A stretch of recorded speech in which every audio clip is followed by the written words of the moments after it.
6 weather forecast.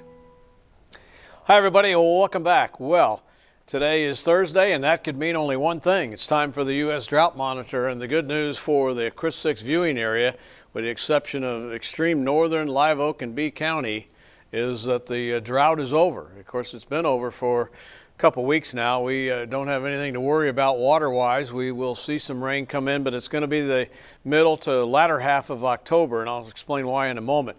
Lake levels not looking good. We got up to 49.6% of total system capacity.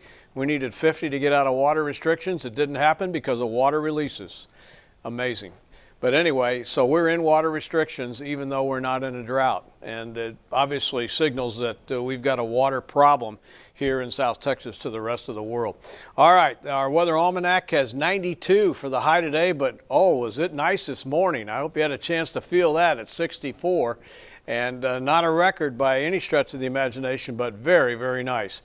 As far as downtown right now, it's 88 with sunshine and a light east wind. Those light east winds will contribute to these temperatures dropping into the 50s and 60s tonight, except along the immediate coast. It's actually 82 right now in Port Aransas for the lowest temperature in the area, 87 in Orange Grove. Winds are calm and refurial, only 7 miles an hour out at the airport. And tomorrow morning we'll see a light breeze along the coast, but 5 miles an hour inland and looking good. Then tomorrow afternoon, only about 10 to 12 miles an hour along the coast. So the wind and sea conditions will subside in the bays and then in the offshore waters on Saturday. So great news for mariners and golfers alike as we head into the weekend, and also great weather tomorrow night, the best we've seen so far for Friday night football.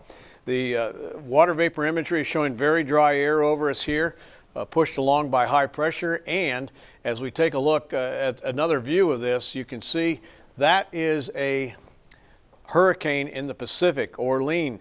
But as that moves into that high, the dry air takes over and squashes attempted rain. Typically, we get one of these 1 out of every 2 years in a La Nina situation that we have now. But this is not going to be the situation for us because of that high. But later in the month of October, I think we have a shot at it. So that's where we would get another big rain and maybe get out of our water restrictions then. In the meantime, more problems with Ian. It's now a hurricane again, a Category 1. It's headed for South Carolina. You can see the outer clouds from this. It has 90 mile an hour gusts, 75 mile an hour sustained winds, and expected to go in there tomorrow evening with about 80 to 85 miles an hour. And the track on that takes it up into north of Charleston, South Carolina, but as a Category 1 hurricane and nothing more than that. So that's good news. The storm surge is going to be about 4 to 7 feet. Local impacts here, all we're looking at is 1 to 2 foot inundation of high tide there on area beaches at 8:02 tonight. So walking the dog looks great this evening, and 62 lovely degrees overnight, 90 tomorrow, 61 and 89 Saturday, 62 and great here on Sunday, and 91 Monday. Gets a little more humid with a few more clouds, but still dry all the way through Thursday of next week. I mentioned the weather was going to be great for football tomorrow night. Well, how about